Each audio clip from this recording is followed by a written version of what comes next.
মাযহাব মানা কি ফরজ, মাযহাব না মানা ফরজ? বুঝলেন? মাযহাব মানা জরুরি কি না, মাযহাব মানা গুনাহের কাজ। মাযহাব মানা ফরজ না ওয়াজিব, বিস্তারিত জানাবেন। কি প্রশ্ন? মাযহাব মানা, মাযহাব না মানা ফরজ, মাযহাব না মানা ফরজ। ইমাম আবু হানিফা কোন মাযহাব মেনেছে? আবু বকর রাদিয়াল্লাহু আনহু কোন মাযহাব মেনেছেন? মাযহাব মানা যাবে কি? মাযহাব মানা জায়েজ, মাযহাব মানা জায়েজ। কেন জায়েজ? মাযহাব কি কুফরি নাকি? আসসালামু আলাইকুম ওয়া রাহমাতুল্লাহি ওয়া বারাকাতুহু। প্রিয় ভাই ও বোনেরা, আপনারা যারা ভিডিওতে ক্লিক করেছেন আপনাদেরকে অসংখ্য অসংখ্য ধন্যবাদ। আশা করি আপনারা সম্পূর্ণ ভিডিওটি দেখার চেষ্টা করবেন। বিষয়টি অতি গুরুত্বপূর্ণ আমাদের সকল মুমিন মুসলমানের জন্য। বন্ধুগণ, এখানে দেখলাম আমরা মুজাফফর বিন মহসিন, আব্দুর রাজ্জাক বিন ইউসুফ, আবু বকর জাকারিয়া সহ বেশ কয়েকজনের আমরা ভিডিও ক্লিপ আমরা এখানে দেখেছি। ওনারা এখানে মুজাফফর বিন মহসিন এবং আব্দুর রাজ্জাক বিন ইউসুফ সহ অন্য একজন আহলে হাদিসের উনি অঘোষিত শেখ, উনিও বলতেছেন যে মাযহাব মানা জায়েজ না, মাযহাব মানা, একজন বলতেছেন মাযহাব মানা হারাম, মাযহাব মানা হারাম। মুজাফফর বিন মহসিন সাহেব বলতেছে, আব্দুর রাজ্জাক বিন ইউসুফ সাহেব বলতেছে যদি মযহাব কেউ মানে তাহলে পরকাল হারাম হয়ে যাবে, এরকম বলতেছেন। সেখানে আমরা আবু বকর জাকির সাহেবেরও সংক্ষিপ্ত ক্লিপ দেখলাম যে মযহাব মানতে হবে। বন্ধুগণ, আসুন এই বিষয়টা নিয়ে আজকে আমরা ক্লিয়ার হয়ে যাব যে মযহাব মানতে হবে কিনা, মযহাব মানা কেন জরুরি, মযহাব না মানলে আমরা কি রকমের অসুবিধার মধ্যে পড়তে পারি, সে বিষয় নিয়ে আমরা আজকে ভিডিও দেখার চেষ্টা করবো। প্রথমে আমরা দেখব যে মযহাব মানলে কেন গুনাহ হবে, এ বিষয় নিয়ে আব্দুর রাজ্জাক বিন ইউসুফ সাহেব কি বলেন। আসুন আমরা আব্দুর রাজ্জাক বিন ইউসুফ সাহেবের সংক্ষিপ্ত একটি বক্তব্য রয়েছে, আমরা তা দেখার চেষ্টা করব। মাযহাব মানা জরুরি কি না, মাযহাব মানা গুনাহের কাজ, জরুরি কেন? আপনি যদি বলেন যে আমি ইমাম আবু হানিফাকে মানি, আর আল্লাহ যদি বিচারের মাঠে ইমাম আবু হানিফাকে বলেন যে তুমি কি কাউকে মানতে বলেছিলে, তখন ইমাম আবু হানিফা রাহিমাহুল্লাহ যদি বলেন না না না না আমি কাউকে মানতে বলিনি, তখন আপনার কি হবে? মাথায় কিছু আছে? খবরদার নয়, কোনো মাযহাব মানবেন না, পরকাল হারাবে। বন্ধুগণ, আমরা এখানে দেখলাম আব্দুর রাজ্জাক বিন ইউসুফ সাহেবের বক্তব্য। ওনাকে যখন প্রশ্ন করা হয়েছিল যে মযহাব মানা যাবে কিনা, তখন উনি মানলেন মযহাব মানা গুনাহের কাজ, মযহাব মানা গুনাহের কাজ, মযহাব কেন মানতে হবে এরকম বলেছেন। এবং উনি আরো বলেছেন যে যেদিন হাসরের ময়দানে ইমাম আবু হানিফাকে জিজ্ঞাসা করা হয় যে আবু হানিফা তুমি তো ওদেরকে মযহাব মানতে বলেছিলে, আবু হানিফা যদি ওকে বলেন না না না আমি তো মযহাব মানতে মানি নাই, আমাকে মানতে মানি নাই, বলি নাই। বন্ধুগণ, ঠিক এই যে বক্তব্য আব্দুর রাজ্জাক বিন ইউসুফ দিয়েছেন এবং বলতেছেন যে যদি কেউ মযহাব মানে তাহলে তার পরকাল হারাম হয়ে যাবে। বন্ধুগণ, এখানে যারা আব্দুর রাজ্জাক বিন ইউসুফ সাহেবের বক্তব্য শোনার জন্য বসে আছে এবং আব্দুর রাজ্জাক যেটাকে বলে যে শব্দগুলো বলে থাকেন, যে বাক্যগুলো, যে হাদিসগুলো বলে থাকেন, সেই হাদিসগুলো একবারে অন্ধভাবে ওরা বিশ্বাস করে এবং বিশ্বাস করতেছে এবং তার উপর আমলও করতেছে। এখন হাসরের ময়দানে, হাসরের মাঠে যেদিন আল্লাহ রাব্বুল আলামিন আব্দুর রাজ্জাককে যেদিন বলে আব্দুর রাজ্জাক তুমি কি ওদেরকে মানতে বলেছিল? আব্দুর রাজ্জাক তুমি বলে উঠেন যে না আমি তো মানতে বলি নাই, আমি শুধু বলেছি। বন্ধুগণ, তাহলে এই আব্দুর রাজ্জাক বিন ইউসুফ সাহেব যে বক্তব্য দিতেছেন, উনি যদি ভুল শিখিয়ে থাকেন তাহলে তো মানুষ তো ওখানে আমল করতেছে, তাহলে উনি আমল করতেছে এবং উনি যদি বলে থাকেন যে না আমি তো ওনাদেরকে আমল করার জন্য মানার জন্য বলি নাই, তাহলে আপনি কেন বক্তব্য দিতেছেন? কেন এত মানুষকে জনমত করে আপনি বক্তব্য দিতেছেন, মানুষকে বোঝানোর চেষ্টা করতেছেন এবং জোর গলায় কথাগুলো বলতেছেন? বন্ধুগণ, এই আব্দুর রাজ্জাক বিন ইউসুফ সাহেবের যে বক্তব্য তা সত্যিকারের অত্যন্ত দুঃখজনক যে উনি এরকম কথা বলার জন্য। আসুন বন্ধুগণ, আব্দুর রাজ্জাক সাহেবের এই বক্তব্য কতটুকু সঠিক এবং আব্দুর রাজ্জাক বিন ইউসুফ সাহেব যে বক্তব্য দিয়েছেন তা কতটুকু সঠিক, আলোচনা হলে শাখার মুখ থেকে আমরা জানার চেষ্টা করবো। উনি হলেন ডক্টর আবু বকর জাকির সাহেব। আসুন ডক্টর আবু বকর জাকির সাহেবের বিষয় নিয়ে কি বলেন, ওনার বক্তব্য একটু আমরা শুনে আসি। মাযহাব মানা যাবে কি? মাযহাব মানা জায়েজ, মাযহাব মানা জায়েজ। কেন জায়েজ? মাযহাব কি কুফরি নাকি? আবু হানিফা, মালিক, শাফি, আহমদ এরা কি কাফের ছিলেন নাকি? তো ইমানদার ছিলেন না? আলেমও ছিলেন না? আলেম ছিলেন কিনা? আলেম থাকলে দিনের খেদমত করেন নাই? খেদমত করছেন কিনা? আবু হানিফা কি আব্দুর রাজ্জাক ইউসুফের চেয়ে ছোট না বড়? আপনি আব্দুর রাজ্জাক ইউসুফের কথা দেখে অনবরত মেনে নিচ্ছেন, অথবা জাকারিয়ার কথাই মেনে নিচ্ছেন। কথার কথা বলছি, ওনার দোষ দিতেছেন, উনি তো আলেম দিন, একদম মুহাদ্দিস নিঃসন্দেহে, আমি ওইটা বলছি না, উদ্দেশ্য প্রমাণ দিচ্ছি, উদাহরণ দিচ্ছি। তাহলে মাযহাবের ইমামের কি দোষ ছিল? হ্যাঁ, আপনি অন্ধ অনুসরণ করবেন না, আমি এটা আবার বলছি। মাযহাব মানা জায়েজ, কিন্তু যখন আপনি দেখবেন যে কোরআন এবং সুন্নাহ বিরোধী নস পাওয়া গেছে তখন ওনার কথা শোনা যাবে না। তখন শুনলে আপনি হারাম কাজে আছেন। যতক্ষণ পর্যন্ত আপনার কাছে কোনো ব্যক্তির কাছে স্পষ্ট হবে না কোরআন এবং সুন্নাহ, তখন একটা ইমামের পথে চলছেন বৈধ। আচ্ছা ধরেন এখন আপনার কাছেই ধরেন একজন বলল অমুক ব্যক্তি বর্তমানে জীবিত আছে, অনেকেই ফতোয়া দিচ্ছে, আপনি ফতোয়া অনুসারে চলবেন না? না চলবেন না? চলবেন। কিন্তু যখন আপনার কাছে প্রমাণিত হবে যে এই ফতোয়া সঠিক নয়, তো কি করবেন? বাদ দিতে হবে। ঠিক একই হুকুম ইমামের বক্তব্যের ক্ষেত্রে, একই হুকুম, কোনো পার্থক্য নাই ইমামদের বক্তব্যের ক্ষেত্রে। তবে পার্থক্য হচ্ছে ইমামদের বক্তব্য লিখিত এবং নির্ধারিত। আপনার বক্তব্য মাঝে মধ্যে এমন ফতোয়া আসে পৃথিবীর কেউ বলে নাই, পৃথিবীর কেউ বলে নাই। আপনি জাহেল, তারপরেও আপনি মনে করছেন ইমামের জায়গায় পৌঁছে গেছেন, ইমামদের বিরুদ্ধে বক্তব্য দিতেছেন। আপনি কি জানেন ইমামদের ইলম সম্পর্কে আপনার কত জ্ঞান আছে? কোনো একটা মাসলা ভুল করলে তাদের এক সব কিন্তু তাদের কিন্তু ঠিকই আছে। ইমামরা ভুল করলে, ইমামরা কোনটা ভুল করলেও ওনারা অনেক ভালো কাজও করেছেন, সব তো আর ভুল করেন না। আপনি ভুলগুলি হাইলাইট করেন, আরগুলি বলেন না কেন? এই জন্য আপনি কতটুকু ভালো করছেন? আপনি কি ইমামদের মতো একটা ফেকার বই লেখেন তো দেখি, এই পর্যন্ত লিখতে পারেনি। ঘুরে ফিরে পড়তে চায় কার জানেন? ইমামদের ফেকাই পড়তে হয়, ওনাদের মাসালাই আনতে হয়। এরা কেউ কেউ কি করে, কয় যে সিদ্দিক হাসান খানেরটা আনে। সিদ্দিক হাসান খান উনি যদি কোনো হানাফি ফেকা না পড়তো, অথবা সালাফি মানে ইমামদের আলেমদের বই আহমদ ইবনে হাম্বলের ফেকা না পড়তো, কি হইতেন? শাওকানির ফেকা বলেন, শাওকানি কি ফেকা আলাদা বানাইছে নাকি? হ্যাঁ, করতে গেছে ইমামদের থেকে নিচে। তো আপনি ইমামদের তো ইগনোর করে হঠাৎ করে ফকি হইতে চান কেন? এটা হবে না। ইমামদেরকে ভালোবাসেন, প্রত্যেক ইমামকে সম্মান দিবেন, মাযহাবকে যথাযথভাবে মেনে নিবেন, বিরোধিতা করবেন না। মাযহাব বিরোধিতা করার উদ্দেশ্য না, মাযহাবকে পায়খানা বলবেন না, এগুলি শয়তান তৈরি করা, জায়েজ না এগুলি। মাযহাব খুবই দরকার, মাযহাব জেনে মাসালা বুঝেন, কিন্তু মাযহাবের বিরুদ্ধে মাযহাবকে অন্ধ হয়ে যায় না। এটা মানতেই হবে এমন কথা দরকার নেই। এটা মানা যতক্ষণ পর্যন্ত একজন মানুষ এর চেয়ে উত্তম কোনো পদ্ধতি নাই, সে মাযহাব মেনে চলবে, মাস্ট। যখন দেখবে যে আমি এর চেয়ে ভালো পাইছি, শুদ্ধটা পাইছি, আমি অশুদ্ধটা নিব না, এটা হলো ইমামের হওয়া উচিত। আমাদের দেশে মানুষ দুই প্রান্তিকতা আছে, একদল বলে মাযহাব মানা শিরিক, আরেক দলের মাযহাব মানা ওয়াজিব, ফরজ। আসলে মাযহাব মানা কি? জায়েজ। মাযহাব মানা জায়েজ কার জন্য? যে যে বুঝতে পারে নাই। আমি তো কোনো মাযহাবের এসে জিজ্ঞাসা করবে আলেমকে যে ইজতিহাদের পর্যায়ে পৌঁছার মতো ক্ষমতা তার নাই। আমির কোনো নিজস্ব মাযহাব নাই, আমি নিজস্ব কোনো আমিলা মাযহাব আলাহু, আমি আর মুকাল্লিদ সমান সমান। অর্থাৎ আমি অর্থ হলে মুকাল্লিদ, অর্থাৎ তার কোনো তাকলিদ ছাড়া কোনো উপায় নেই। সে হয় আমার জিজ্ঞাসা করবে না আবু হানিফার জিজ্ঞাসা, কথা একটাই, আবু হানিফার মত দিলে হারাম হয়ে গেলে আমারটা জায়েজ হইবে কেমনে? আল্লাহ বলছে ফাসআলু আহলা যিকরি ইন কুনতুম লা তা'লামুন, না জানলে যে জানে তাকে জিজ্ঞাসা করো, না জানলে যে জানে তাকে জিজ্ঞাসা করো। ফাসআলু আহলা যিকরি ইন কুনতুম লা তা'লামুন, যে জানে তাকে জিজ্ঞাসা করো। এটা মৃত জীবিত সব সমান। মৃতের ব্যক্তি জীবিত লেখা আছে, এটা দেখতে পারি। আমরা বিন বাজের কথা নেই না, বিন বাজ কি জীবিত নাকি? তো কথা একটাই হইলো। আলবানির কথা, নাসিরুদ্দিন আলবানির কথা নেই না, তিনি জীবিত নাকি? তাহলে কথাটা একই হইলো। তাহলে বোঝা গেল যে মাযহাব মানার ক্ষেত্রে বাড়াবাড়ি করা যাবে না, ছাড়াছাড়িও না, বাড়াবাড়িও না। যদি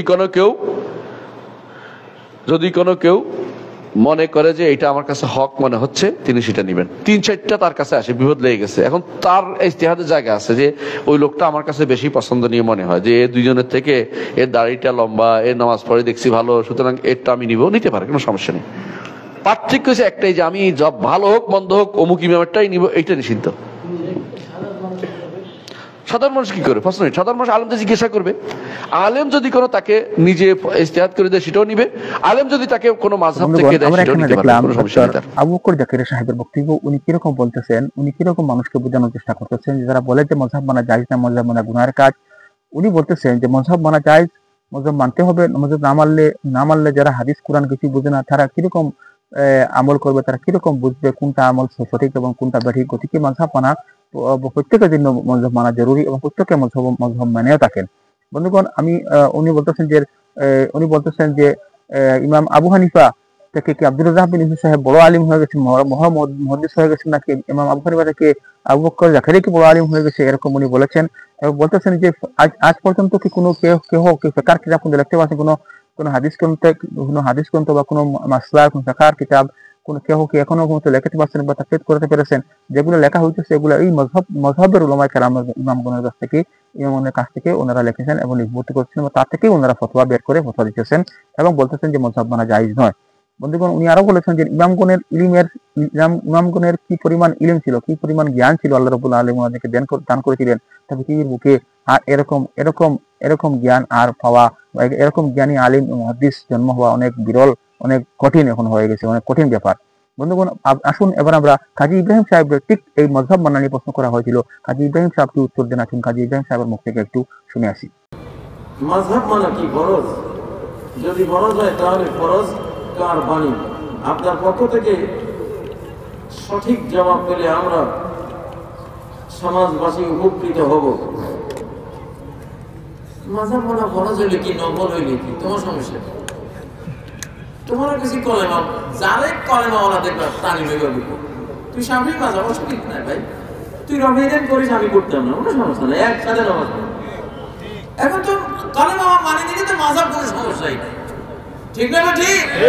একসময় কাবা শরীফে 4 মুসল্লা হইতো, হানাফি মুসল্লা, হানাফি ইমাম হানাফিরা নামাজ পড়তো ওনাদের পেছনে, ওরা বিদায় শাফি মুসল্লা বিছাইতো, তারা নামাজ পড়তো। শাফিরা বিদায় মালিকি মাযহাবের ওরা মুসল্লা বিছাইতো। এই জাহিলিয়ত ছিল একসময়, বুঝেন না? এরপর আলহামদুলিল্লাহ এটা দূর হয়ে এখন তো আমরা ঐক্যবদ্ধ হয়ে গেছি। এখন মাযহাব কোনো সমস্যা না, তুমি হানাফি মাযহাব মানো, কোনো সমস্যা নাই। উনি শাফি মানে অসুবিধা নাই, উনি আহলে হাদিস, অসুবিধা নাই। আমরা কালেমায় অভিন্ন, মাযহাবে বিভিন্ন, মাসালায় বিভিন্ন, এতে কোনো সমস্যা নেই, ঠিক আছে? বাঙালিরা কম বেশ সবাই ভাত খায়, ভাত এক, তরকারি বিভিন্ন, ভাত অভিন্ন, তরকারি বিভিন্ন, ঠিক না? কেউ গরু গোস্ত খায় না, মুরগি খাইছে, খাও। কারো গরু গোস্ত খুব ভালো লাগছে, খাও। কারো দুইটার একটা ভালো লাগে না, শোল মাছ ভালো লাগে, ওইটাই খাও। সমস্যা আছে কোনো? সমস্যা। মাসালা উদাহরণ হলো শোল মাছ, মুরগির গোস্ত, গরু গোস্ত, এটা বিভিন্ন রকম হয়, মাসালা বিভিন্ন হয়, কিন্তু আমাদের প্রধান খাদ্য ভাত, এটা তো আমরা কমন, ঠিক না? এটাতে কমন না, তা আমাদের ভাত অভিন্ন, তরি তরকারি বিভিন্ন, সমস্যা আছে। আবার কেউ আবার প্রশ্ন করেন না, হুজুর এখন ভাত তো সমস্যা, কেউ কেউ ভাত, ওটা টুকটাক, ওটা ভিন্ন কথা, কিন্তু আবহমান কাল থেকে বাঙালির প্রধান খাদ্য কি? ভাত। ভাতে আমরা অভিন্ন, তরি তরকারিতে কি? রংপুরে গেলাম, দেখি ওরা আলুর ডাল বানাইয়া ভাত খায়। কি আলুর ডাল? কি যে আলুরে কেমন জানি ঘুটিয়া ওটাকে ডালের মতো বলে, মরিচ দিয়ে সুন্দর, ওটা আলাদা একটা টেস্ট। তো তরকারি বিভিন্ন হতে পারে, ঠিক? আমাদের কালেমায় আমরা অভিন্ন, মাযহাবে আমরা বিভিন্ন, মাসালায় আমরা বিভিন্ন, এতে কোনো সমস্যা নাই। যদি আপনি মাসালার বিভিন্নতা দেখে নিজের মুসলমান ভাইকে ভিন্ন করে দেন, জুদা করে দেন, পৃথক করে দেন, আলাদা করে দেন, আপনি জাহান্নামে যাবেন।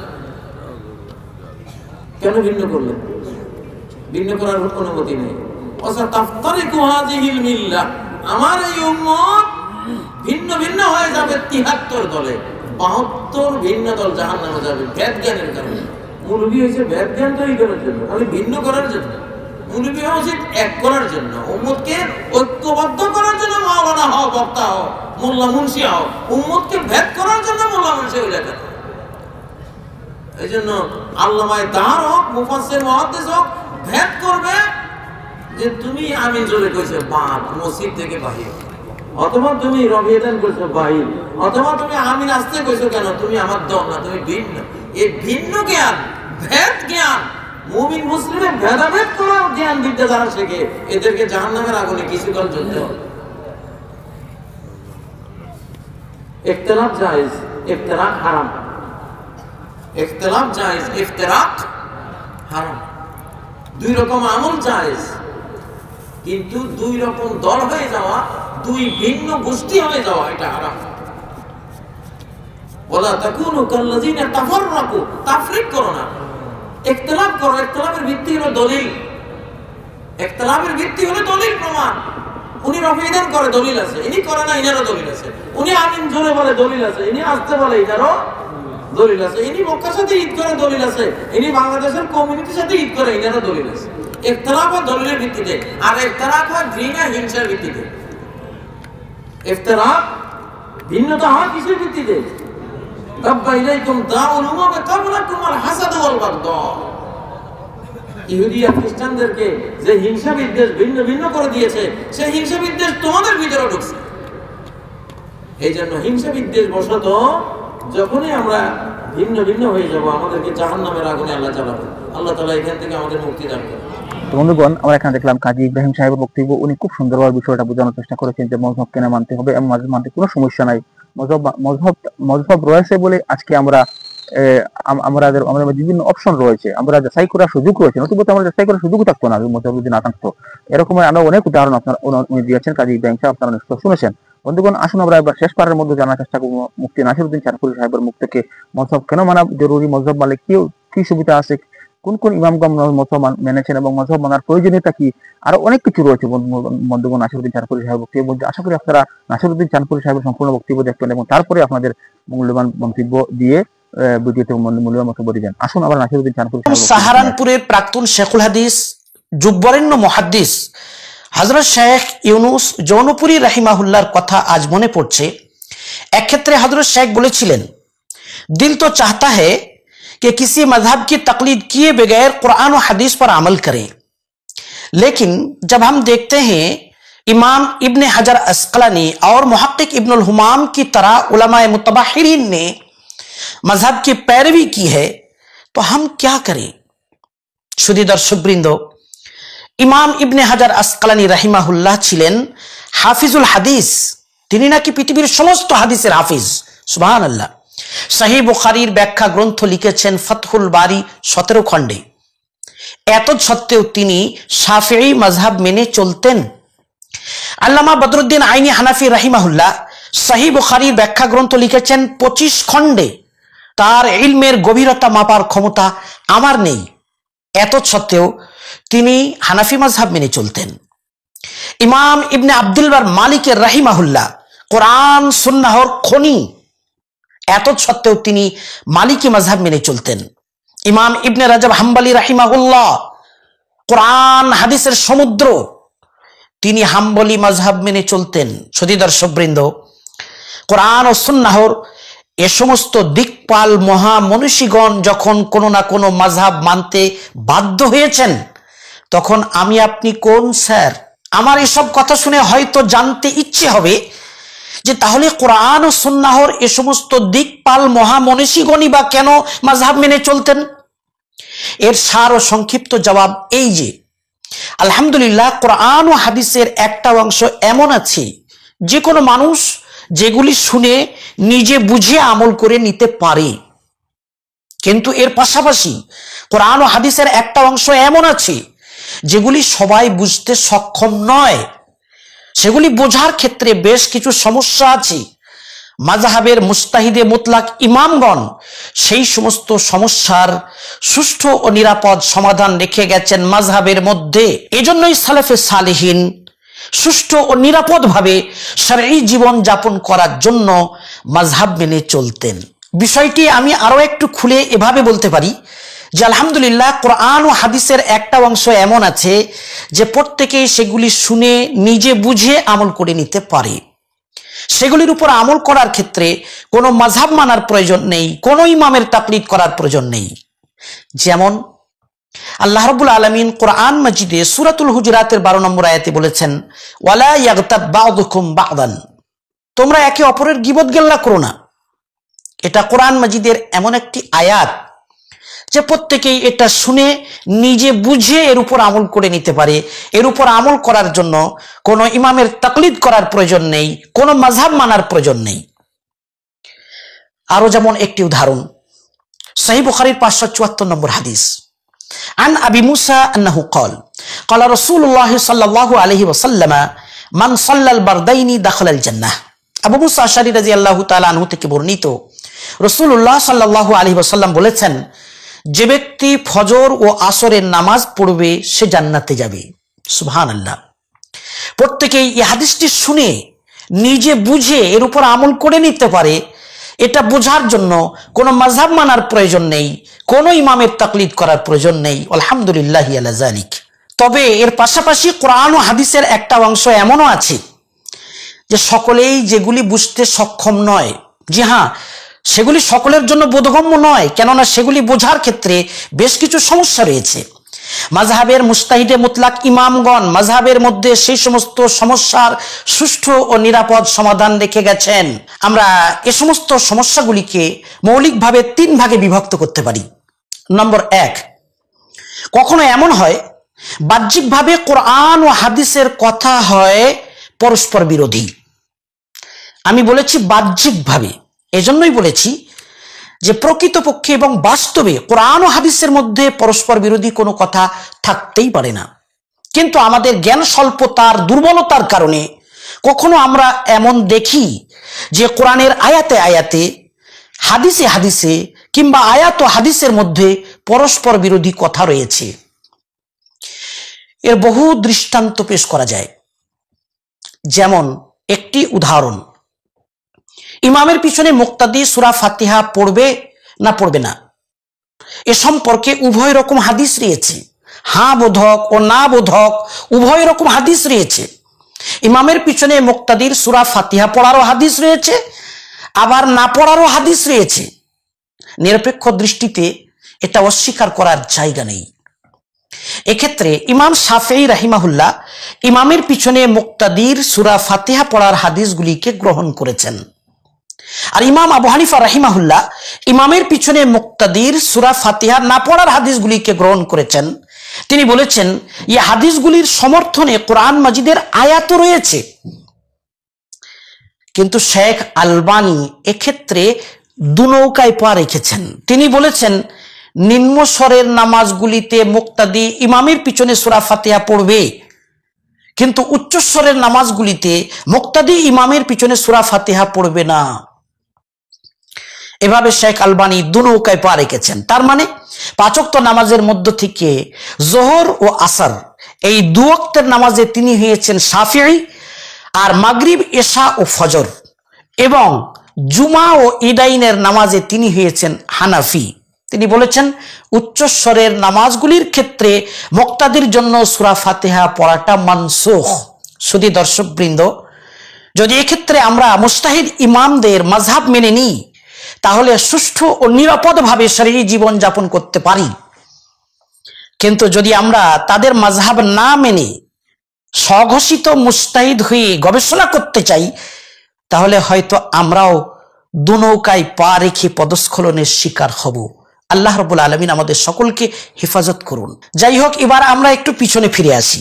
বলছিলাম কোরআন ও হাদিসের একটা অংশ এমন আছে সকলেই যেগুলি বুঝতে পারে না, সেগুলি বোঝার ক্ষেত্রে বেশ কিছু সমস্যা রয়েছে, আর সে সমস্যাগুলিকে আমরা মৌলিকভাবে 3 ভাগে বিভক্ত করতে পারি। নম্বর 1, কখনো এমন হয় বাহ্যিকভাবে কোরআন ও হাদিসের কথা হয় পরস্পর বিরোধী। আমরা এ সম্পর্কে পর্যন্ত আলোচনা করেছি। নম্বর 2, কখনো এমন হয় কোরআনে কিংবা হাদিসে নববীতে কোনো এমন শব্দ ব্যবহৃত হয় যে শব্দটি দ্ব্যর্থবোধক, অর্থাৎ তার 2 রকম অর্থ আছে এবং উভয় রকম অর্থের 50-50 সম্ভাবনা রয়েছে, যেটাকে আরবিতে বলা হয় লফজে মুশতারাক। এক্ষেত্রে আমরা কোন অর্থটা নেব এবং কেন নেব, আর কোন অর্থটা বর্জন করব আর কেন বর্জন করব, এ সমস্যার সমাধান রাখা আছে মাযহাবের মধ্যে। কোরআন ও হাদিস থেকে এর বহু দৃষ্টান্ত পেশ করা যায়, তবে সময়ের দিকে লক্ষ্য করে আমরা এর একটি উদাহরণ পেশ করছি। আল্লাহ রাব্বুল আলামিন কোরআন মাজিদের সূরাতুল বাকারার 228 নম্বর আয়াতে বলেছেন, ওয়াল মুতাল্লাকাতু ইয়াতারাব্বাসনা বিআনফুসিহিন সালাসাতা কুরু। তালাক প্রাপ্তা নারীরা ইদ্দত পালন করবে 3 কুরু পরিমাণ সময়। 3 কুরু বলতে কি? কুরুন শব্দটি কারউন বা কুরউন শব্দের বহুবচন এবং এই শব্দটি দ্ব্যর্থবোধক, আর উভয় অর্থ আবার পরস্পর বিরোধী। কারউন বা কুরউন মানে মেন্স, হায়েজ, আবার এর মানে মেন্স থেকে পাক হওয়ার পর মেয়েরা 15, 20, 25 দিন যে পাক থাকে এই পবিত্রতার দিনগুলি। আর ভাবলে দেখা যাবে যে উভয় রকম অর্থের মধ্যে বেশ পার্থক্য রয়েছে আমলের ক্ষেত্রে। যদি কুরু মানে হয় হায়েজ, মেন্স, তাহলে 3 কুরু 3 মেন্স ইদ্দতের সময় হবে তুলনামূলক কম। আর যদি কুরু মানে হয় পবিত্রতা, তাহলে 3 কুরু পরিমাণ সময় বলতে ইদ্দতের সময় হবে তুলনামূলক দীর্ঘ। কারণ আমরা জানি একজন স্বামী তার স্ত্রীকে হায়েজ অবস্থায় তালাক দিতে পারে না, এটা নিষিদ্ধ, আশা রাখি সকলে আমরা জানি। তাহলে যখন স্ত্রীকে তালাক দিবে পবিত্রতার অবস্থায়, তখন সেই পবিত্রতার পর যখন প্রথম মেন্স আসবে, 5 দিন কি 7 দিন কি ধরে নেওয়া যাক 10 দিন যদি মেন্স আসে, তাহলে 10 দিন পরই তার ইদ্দতে 3 ভাগের 1 ভাগ সময় শেষ হয়ে গেল। কিন্তু যদি কুরু মানে হয় পবিত্রতা, তাহলে ওই মেন্সের পরে ধরে নেওয়া যাক 25 দিন যদি ওই মহিলা পাক থাকে, তাহলে যতদিন ওই 25 দিন অতিবাহিত না হবে ততদিন পর্যন্ত তার ইদ্দতের 3 ভাগের 1 ভাগ পার হবে না। এভাবে ইদ্দত হয়ে যাবে তুলনামূলক লম্বা। তাহলে কুরু শব্দের কোন অর্থটা নেব? উভয় অর্থ পরস্পর বিরোধী এবং আমলের ক্ষেত্রে বেশ উভয় অর্থের মধ্যে পার্থক্য রয়েছে। আমরা কোন অর্থটা নেব, কেন নেব, কোনটা বর্জন করব, কেন বর্জন করব, মাযহাবের সুষ্ঠু সমাধান রাখা আছে আলহামদুলিল্লাহি আলা যালিক। শুধু দর্শকবৃন্দ, এবার আমি কোরআন ও হাদিসের উপর আমল করার তৃতীয় সমস্যার কথা বলছি। কখনো এমন হয় আমাদের সামনে কোনো মাসআলা পেশ আসে, কিন্তু আমরা সেই মাসআলাটি হুবহু সেইভাবে কোরআনের কোনো আয়াতে কিংবা কোনো হাদিসে নববীতে পাই না। আমরা পাই না, এটা আমাদের দুর্বলতা, এটা আমাদের জ্ঞান স্বল্পতা, কিন্তু এর মানে এই নয় যে ওই মাসআলাগুলির সমাধান কোরআন ও সুন্নাতে নেই। কারণ আল্লাহ রাব্বুল আলামিন সূরাতুল মাঈদার 3 নম্বর আয়াতে বলেছেন, আল-ইয়াউমা আকমালতু লাকুম দীনাকুম ওয়া আতমামতু আলাইকুম নি'মাতি ওয়া রাদিতু লাকুমুল ইসলাম দীনা। যার সারমর্ম হলো ইসলাম হচ্ছে পূর্ণাঙ্গ জীবন ব্যবস্থা, সম্পূর্ণ ও পূর্ণাঙ্গ দিন। কিয়ামত পর্যন্তের সমস্ত মাসআলার সমাধান ইসলামে রাখা আছে। অতএব এই মাসআলাগুলি যখন আমরা সরাসরি কোরআন ও হাদিসে পাচ্ছি না, তখন বুঝতে হবে এটা আমাদের জ্ঞান স্বল্পতার দুর্বলতা। ইমাম মুস্তাহিদগণ বহুকাল আগে নিজেদের ইজতিহাদ প্রতিভার বরকতে এই সমস্ত মাসআলাগুলির অগ্রিম সমাধান রেখে গেছেন। আল্লাহ রাব্বুল আলামিন তাদেরকে জাযায়ে খায়ের দান করুন। এই জন্যই মাযহাব মানতে হয়। আর এ ধরনের মাসআলার দৃষ্টান্ত শত শত নয়, হাজার হাজার নয়, লক্ষ লক্ষ পেশ করা যেতে পারে। যেমন মুত্তাফাক আলাইহি হাদিস, রাসূলুল্লাহ সাল্লাল্লাহু আলাইহি ওয়াসাল্লাম বলেছেন, সুমু লিরুইয়াতিহি ওয়া আফতিরু লিরুইয়াতিহি, তোমরা চাঁদ দেখে রোজা রাখো ও চাঁদ দেখে ঈদ করো। এখন তো যান্ত্রিক সভ্যতার যুগ, যদি কেউ দূরবীনের সাহায্যে চাঁদ দেখে তাহলে এই চাঁদ দেখার ধর্তব্য হবে না? হবে না। এই মাসালার সমাধান কোরআন মাজিদের কোন আয়াতে রাখা আছে কিংবা কোন হাদিসে নববীতে এর সমাধান পাবেন?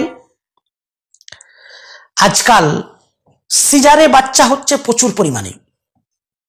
যদি সিজারে বাচ্চা হয় তাহলে নিফাসের বিধান কি বলুন? কোরআনের কোন আয়াতে বলা আছে? কোন হাদিসে নববীতে এর বিবরণ আছে? আপনি নামাজ পড়ছেন, আপনার নামাজরত অবস্থায় মোবাইল বেজে উঠেছে, মোবাইলটি বন্ধ করবেন না? করবেন না? করবেন। কোন আয়াতে, কোন হাদিসে লেখা আছে?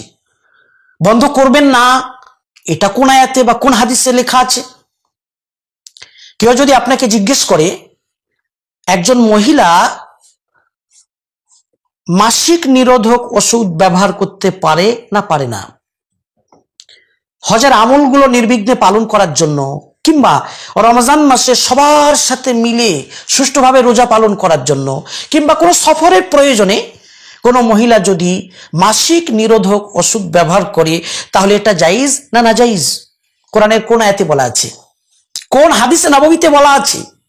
বোঝা গেল এ ধরনের হাজার হাজার নয়, লক্ষ লক্ষ মাসআলার সমাধান পেতে গেলে আপনাকে মাযহাব অনুসরণ করতে হবে।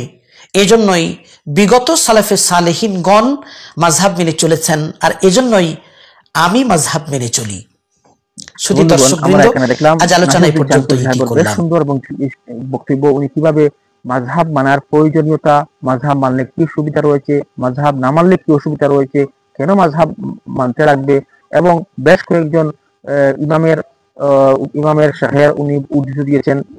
ইমাম হাজার ইবনে আসকালানি, ইমাম বদরুদ্দিন আইনি, ইমাম মালিক রাহিমাহুল্লাহ, ওনারাও মাযহাব বানাচ্ছেন। তাহলে আমরা ছোটখাটো যারা মুহাদ্দিস, শেখ বলে মনে করি যে মাযহাব মানটার কোনো প্রয়োজনীয়তা নাই, আমি নিজে নিজেই তাফসীর করতে পারি, নিজে নিজেই মাসলা বার করতে পারি, তাহলে এই আমাদের মাযহাব মানার কোনো প্রয়োজনীয়তা নেই। এরকমের অনেক বক্তব্য আমরা শুনতে পাই, যেমন আমরা শুনতে পারলাম মুজাফফর বিন মহসিন ডাইরেক্ট হারাম বলে দিলেন, হ্যাঁ, আব্দুর রাজ্জাক বিন ইউসুফ গুনাহের কাজ বলে দিলেন, পরে পরকাল হারাম হয়ে যাবে এরকম বলে দিলেন।